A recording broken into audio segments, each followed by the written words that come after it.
கிறிஸ்துவுக்குள் பிரியமான அன்பு சகோதர சகோதரிகளே, தேவனுடைய பெரிதான கிருபையினால் நாம் தொடர்ச்சியாக தியானித்து வரும் 93 நாட்கள் நினைவு கூறுதல் தொடர் தியானத்தில் இன்று 68ஆம் நாள். இன்றைய நம் தியானத்தின் தலைப்பு, எல்லாரும் இதிலே பானம் பண்ணுங்கள், அர்ப்பணித்தவர்களுக்கான ஒரே அழைப்பு. அன்பான சகோதர சகோதரிகளே, இன்று நாம் தியானிக்க போகும் தலைப்பு, நீங்கள் எல்லாரும் இதிலே பானம் பண்ணுங்கள் என கர்த்தர் இயேசு தம்முடைய பாடுகளில் பங்கெடுக்கவிருக்கும் அர்ப்பணிக்கப்பட்ட ஒவ்வொருவரையும் நோக்கியே கூறினார். இந்த நினைவு கூறுதலின் அடையாளங்களில் பங்கெடுப்பதற்கான கட்டளை கிறிஸ்துவின் அடிச்சுவடுகளை பின்பற்றுபவர்கள் அனைவரும் விடுக்கப்பட்ட ஒரு ஒன்றிணைந்த அழைப்பை வெளிப்படுத்துகிறது. இதில் விதிவிலக்குகள் ஏதுமில்லை.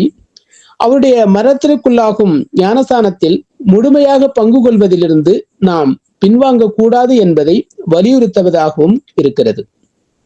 கர்த்தர் இயேசு எல்லாரும் என்று சொன்னது சுவிசேஷ யுகம் முழுவதும் அர்ப்பணித்த அனைவரையும் குறிக்கிறது.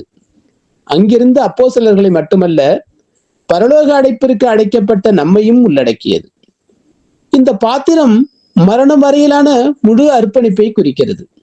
அரைகுறையான அர்ப்பணிப்பு கர்த்தர் இயேசுவால் ஏற்றுக்கொள்ளப்படாது. கர்த்தர் இயேசுவின் கெத்செமனே ஜெபத்தை, அதாவது என் சித்தமல்ல உம்முடைய சித்தமே ஆகட்டும் என்பதை நினைவில் கொண்டு தெரிந்து கொள்ளப்பட்டவர்களாகிய நாம் விசுவாசத்துடன் தேவ சித்தப்படி முழுமையாக பானம் பண்ண வேண்டும். இந்த பாத்திரம் பலருக்காக சிந்தப்பட்ட கர்த்தர் இயேசுவின் இரத்தத்தை குறிக்கிறது. இது அவருடைய பலியின் புண்ணியம் பகிர்ந்து கொடுக்கப்பட்டதற்கான அடையாளமாகும். நாம் அனைவரும் அந்த ஒரே பலியின் புண்ணியத்தில் பங்கு கொள்கிறோம் என்பதை இது உணர்த்துகிறது.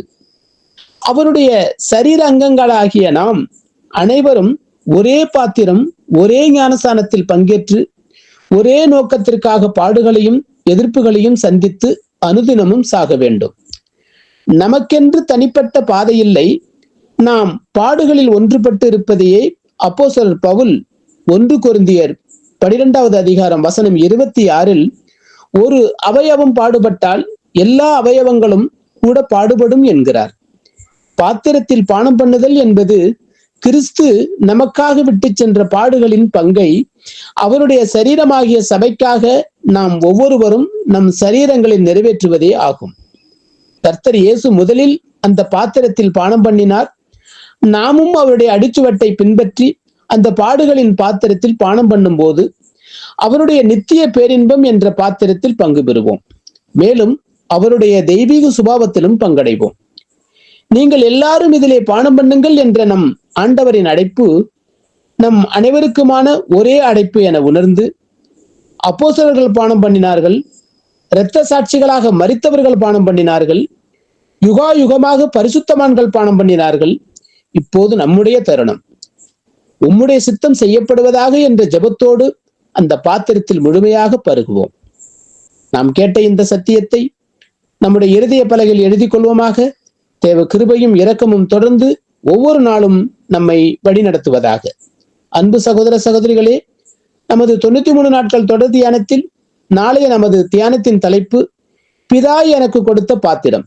இதற்கான ஆழமான சத்திய விளக்கத்தோடு நாளை நாம் சந்திப்போம். கிறிஸ்துவுக்குள் பிரியமான சகோதர சகோதரிகளே, இதுபோன்ற அநேகம் ஆழமான சத்தியங்களை முழுமையாக பார்க்க நமது சத்திய கருவூலம் யூடியூப் சேனலை சப்ஸ்கிரைப் செய்து பயன்பெறுங்கள்.